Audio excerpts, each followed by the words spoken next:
I've been needing to find a new apartment, which has not been easy with credit as bad as mine. Luckily, I found cosigning.com. They connected me with a cosigner who helped me get my dream apartment for me and my dog. I just paid a small fee and was able to move in fast. Get the cosigner you need for the apartment you want. Check out cosigning.com today. So you mean to tell me nobody from the black community, nobody who lives in DC or Chicago, you mean nobody who's a Democrat on the left, you mean not a single soul has made one suggestion, presented one proposal on what to do to preserve and to extend black life in their cities? Why is it only Trump or conservatives that are trying to find solutions on how to keep black people from killing each other in these cities? Because let's be honest, there's no Asian on Asian epidemic. It's not white on white. It's not brown on. It's specifically, we have to send the military into these cities to protect black people from each other. Now, when you hear the word black leader, you would assume that someone in their group would be having a multitude of proposals, but they don't. The only thing they're asking for is for you to give them money, but giving you money hasn't helped at all. 10, 15, 20 years. Democrats have actually ruled over some of these places for a century. And the Black Death continues uninterrupted. And they have a huge issue with the fact that Trump now wants to interrupt. The stats are crazy, but I'm pointing out, I'm watching this episode of Timcast. You got Luke Radowski, you have Tim, you have different people, and we're all sitting here pontificating from the right on what we can do to stop the bloodshed in these black cities. And no one else cares to do it. And I don't know why. Even the black people on Facebook and these other groups that leave me comments and say stuff, I'm like, okay, cool. You don't want Trump in your city with the military. Okay, fine. What do you propose? Because it's similar to my theory that it's wrong. Why would you? It's like telling someone to quit a job, but you don't have another job for them lined up where they can go work. It's like telling somebody, hey, you know what? Move out of your house. I don't like your house. But in the same breath, you're like, oh no, I don't have a house for you. You can't come stay with me. I don't have somewhere for you to go, but you should leave over there. How are you going to tell someone what's the wrong way to do something when you don't have a better alternative to even offer? I don't understand it. Is very severe, is very real. And we're not talking about thousands of troops. We're not talking about martial law. We're talking about, what was it, 100, 200 troops that are also there? Yeah. Just so I understand that argument and as well. by the way, another thing that boggles the mind here is you look at, there's a crazy stat that people don't know about DC. And I don't know the stats about Chicago, but I'm assuming they're just as stark, if not more. Yes, they are stark. The stats are, I think only 1% of the murders in DC were not black. I think in Chicago, I think only like 4% are not black because they're Hispanic. But the other 95+% black people. But I have this weird memory of 2020 when they were screaming about, well, Black Lives Matter, and we don't need the police, we'll police ourselves. That was a lie. They haven't policed themselves. They haven't been able to govern themselves. Their cities have fallen into disrepair. These cities are now Mad Max style. Kurt Russell escaped from New York, escaped from LA. We're literally there in different parts of the country. Literally, Trump is trying to reverse it. We're trying to take our cities back, but these cities have already fallen. And it's as bad as it's at the leadership level. These are people that are going to have to be removed. We are not going to be able to we're not going to be able to play nice forever. They're eventually going to have to be voted out, but it just depends. These are now criminals. They're not even elected officials. They're criminals. I mean, they got in with fraud in the first place. This, to watch so many people die, for example, I'm looking at this page in Chicago, right? And you see all the young black men that have been shot and killed in the days before Trump arrived. Just dead. Not saying that, they're these were all perfect people themselves, but this is a lot of life gone. And I distinctively remember some of these people making fun of Charlie Kirk. But how could you criticize Kirk on how to stay alive when you can't even keep your own children alive? You can't keep yourself alive. You're holding on by a thread right now. You can't even live around each other. You literally have to put white police officers, white military men in between individual black people just to keep them alive. And no one, and when I tell you no one has a better suggestion, I've looked. Does Brandon Johnson, the mayor, have a better suggestion? He does not. He said, just let them keep killing each other uninterrupted. We can't allow that. It's bad for business. It's bad for the health of the country.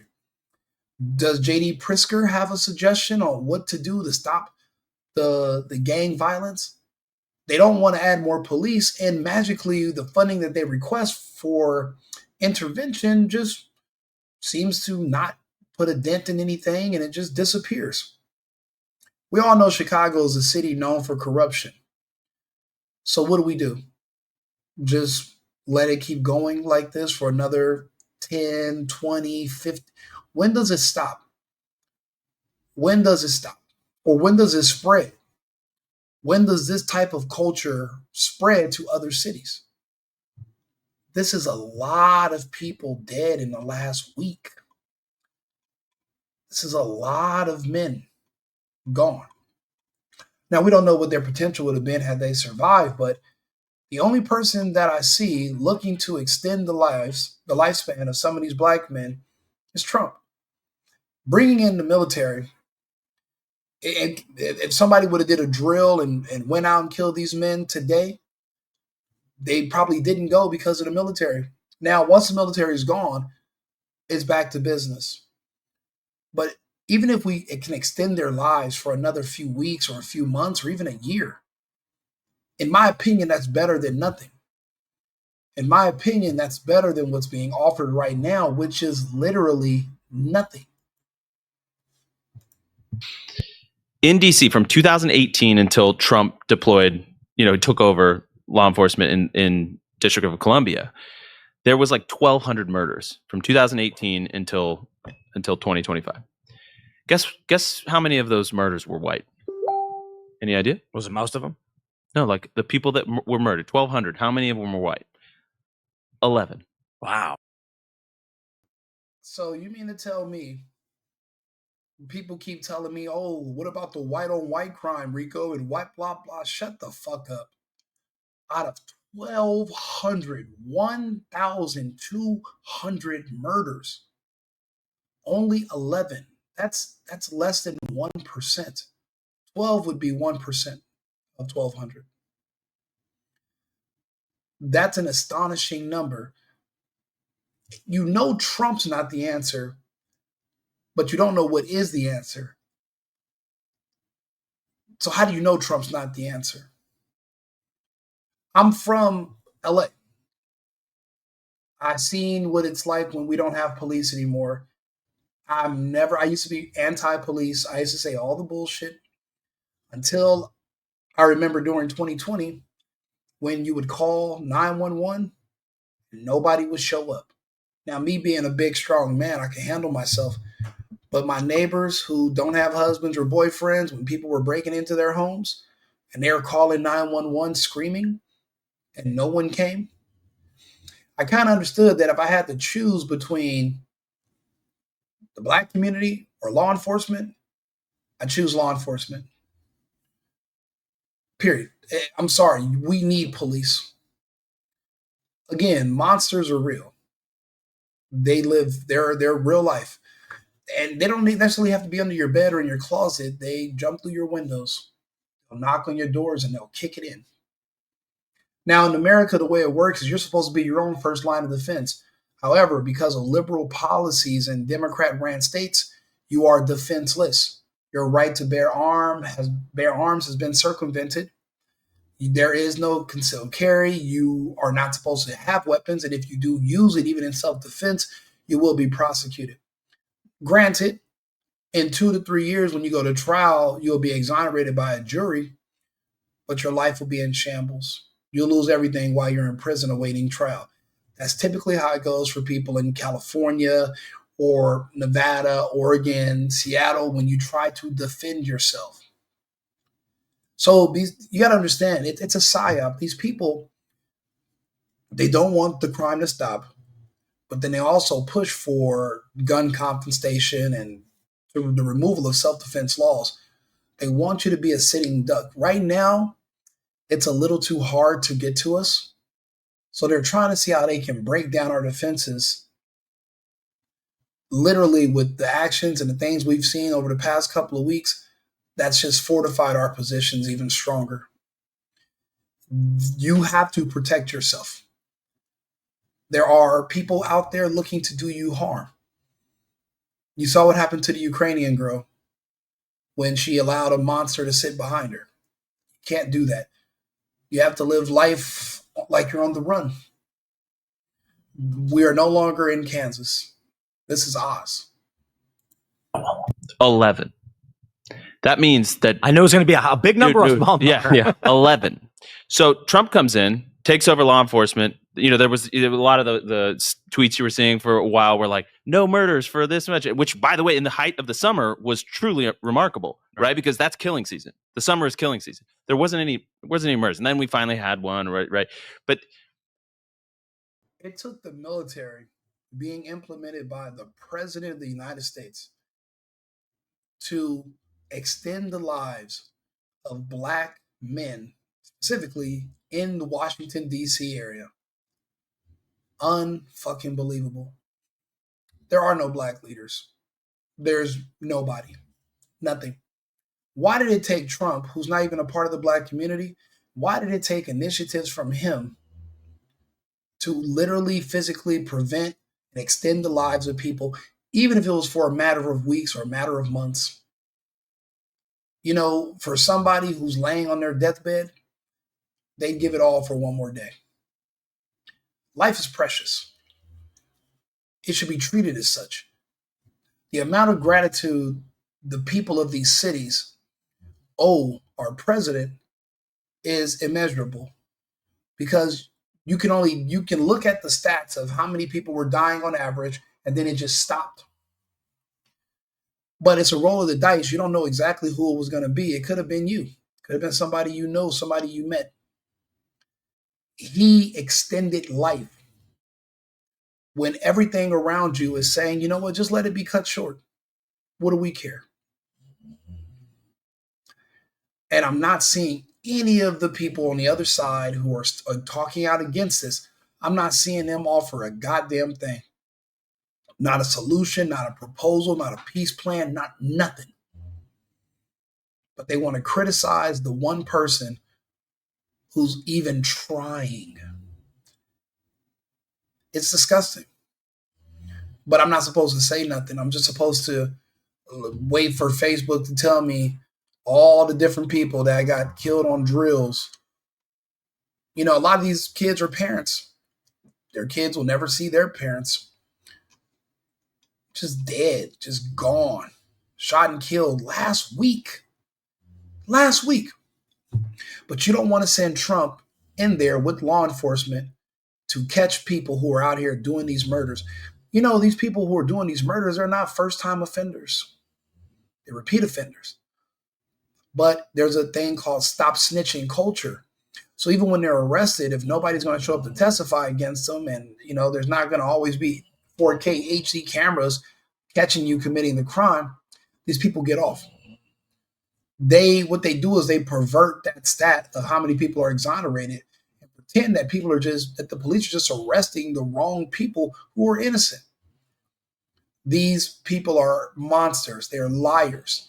And every lie they tell and every manipulation of the facts equates to more dead people because you're running cover for murderers, for rapists, for child molesters.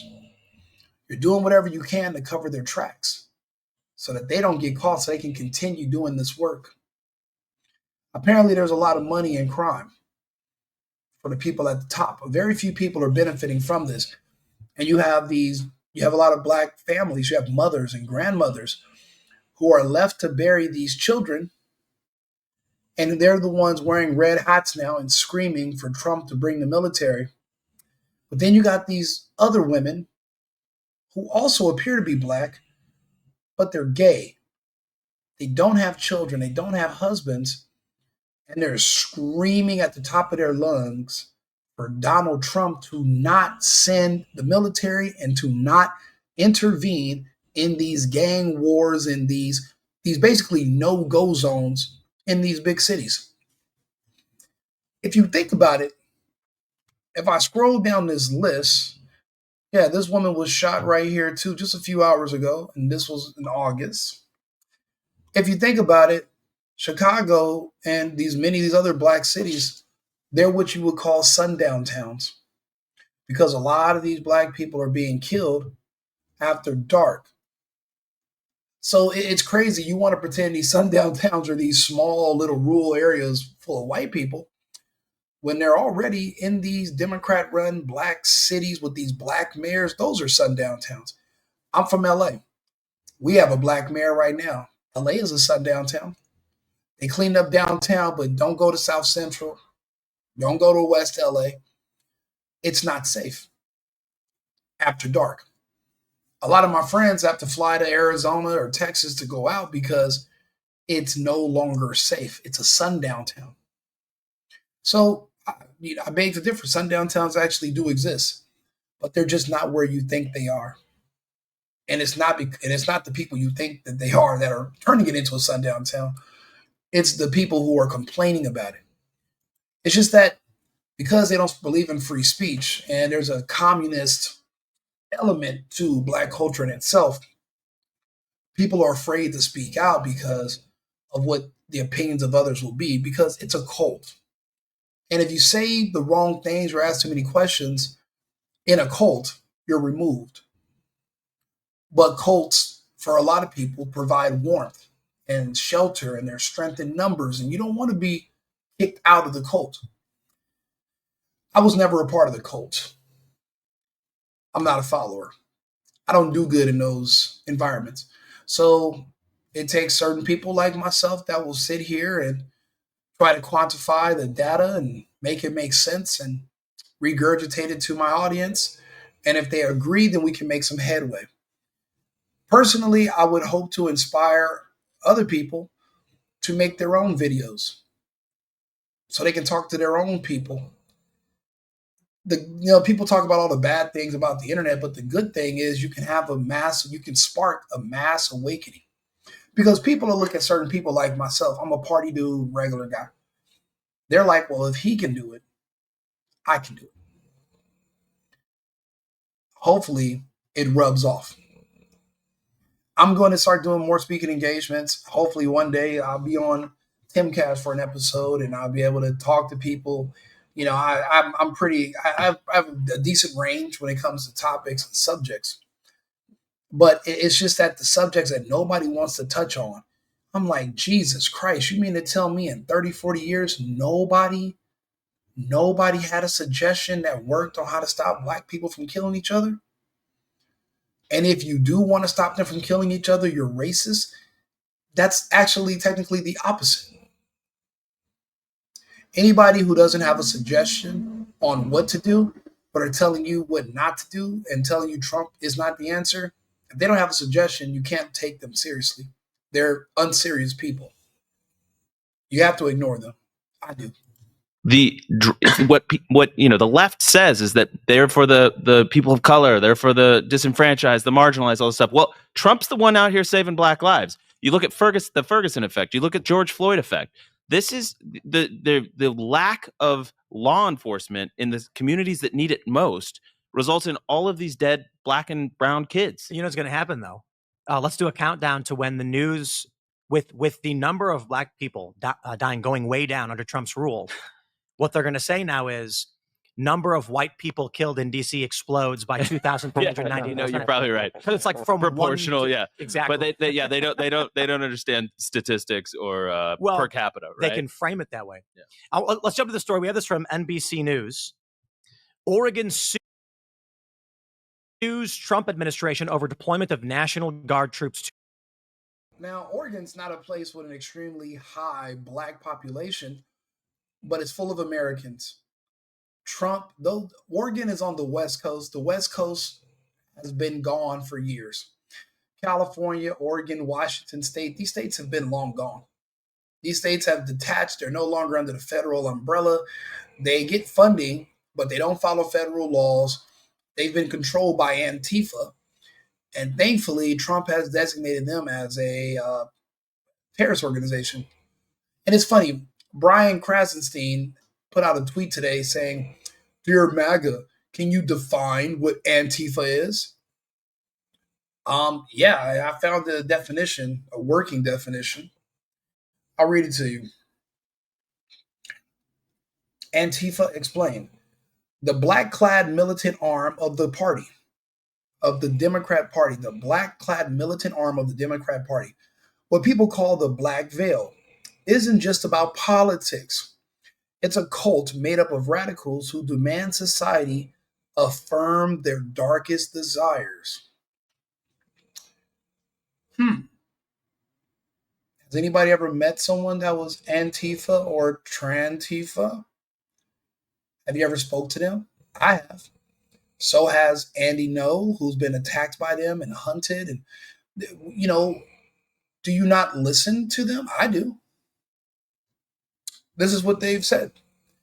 They push to normalize and decriminalize their attraction to children, claiming it's an identity that cannot be changed.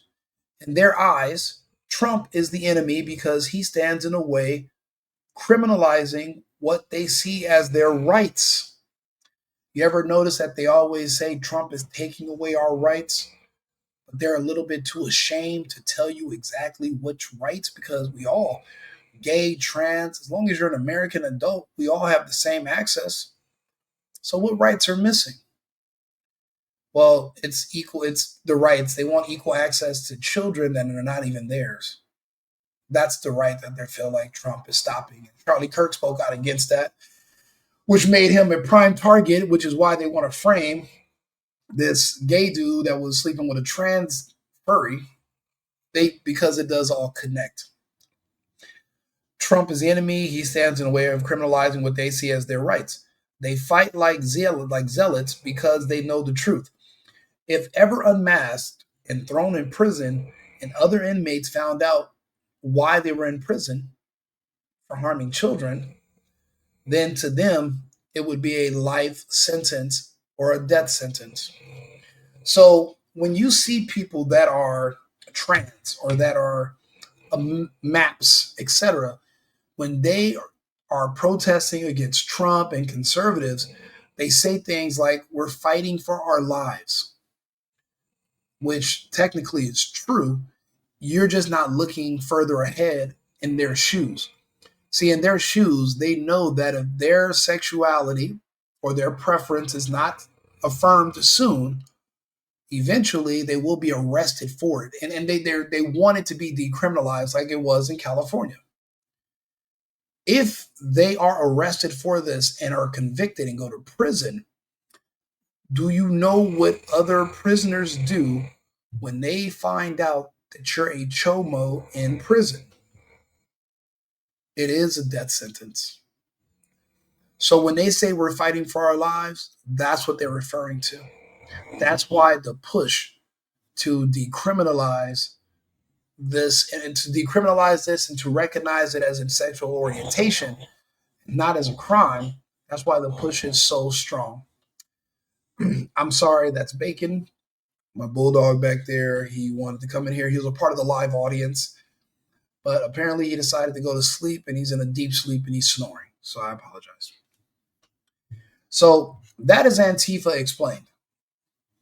Now, some people call them the Black Army. In my opinion, the Black Army is a combination of the Antifas as well. But when you specifically look into Antifa and the type of projects or the type of protests they favor, they typically go around things that have to do with children, drag queen story out, or all age drag shows, anything to do with kids, and anybody who's fighting back against legalizing physical relations with children, they attack.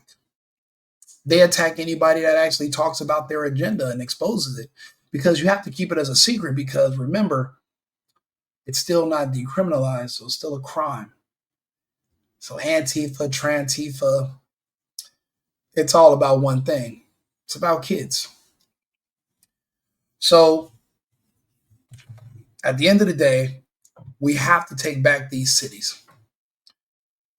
I remember we had Chaz in Seattle, where it was an autonomous zone where there were just people in there killing each other. No police were allowed. And they let Black and gay people literally just take over certain blocks in an American city. And this was all under Joe Biden. We cannot let this continue. If this is a war, we have to acknowledge that this is a war, and we have to get this over with. We cannot lose our cities, and we can't lose any more American lives. Yeah, you might think some of these Black people in Chicago, well, they're a part of gang culture, they're rappers, they deserve to die.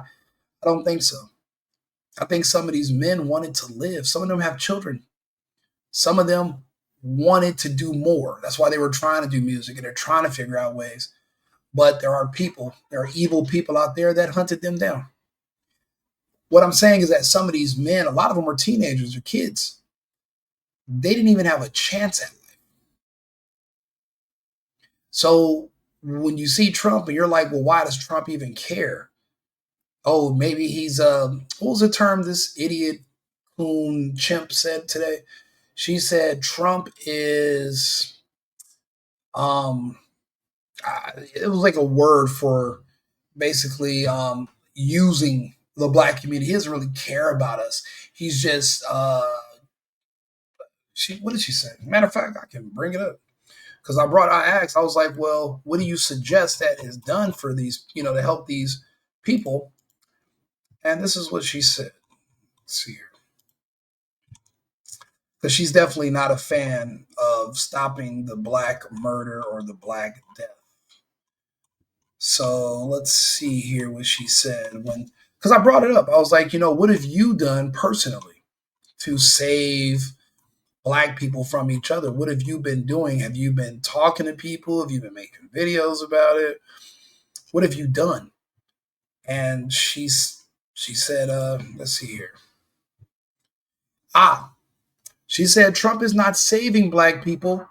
He's exploiting us. He's exploiting us. Now, she's one of those racially ambiguous people, typically like the Kaepernicks. They're fair-skinned, but they want to pretend that they're Black, so they have to denounce the other part of their whiteness. They have to completely denounce it, and they go full militant, revolutionary, but they're not doing anything, not making any action. But everything they're talking about, none of it is actually anything constructive that's going to help save lives. I bring up, well, what are you going to do to get people to stop killing each other? She goes into a diatribe of nonsense. She's bringing up ICE and healthcare. It's like, bitch, what the fuck are you talking about? What are you going to do with these dead Black bodies that are piling up?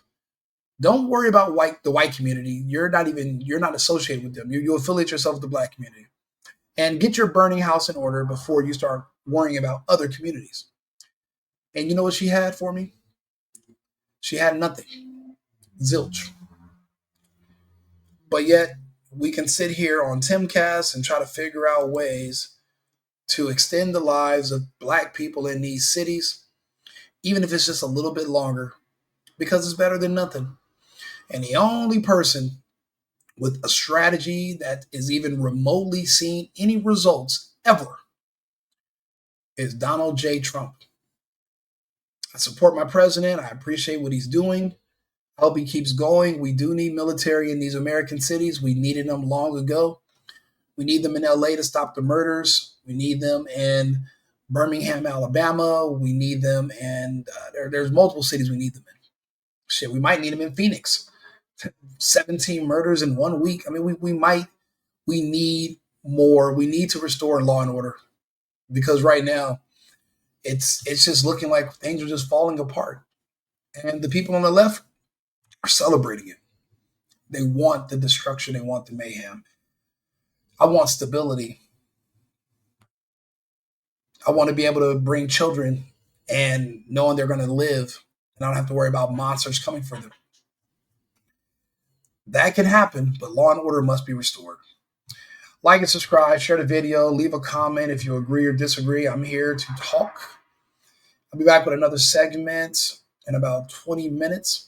If you're on Rumble, thanks for following. And we're on 6 different platforms. Wherever you leave a comment, I'll see it. Follow me on YouTube, The Single Boyfriend, or Right Wing Rico. Thank you, and I'll see you shortly. Cheers. I've been needing to find a new apartment, which has not been easy with credit as bad as mine. Luckily, I found cosigning.com. They connected me with a cosigner who helped me get my dream apartment for me and my dog. I just paid a small fee and was able to move in fast. Get the cosigner you need for the apartment you want. Check out cosigning.com today.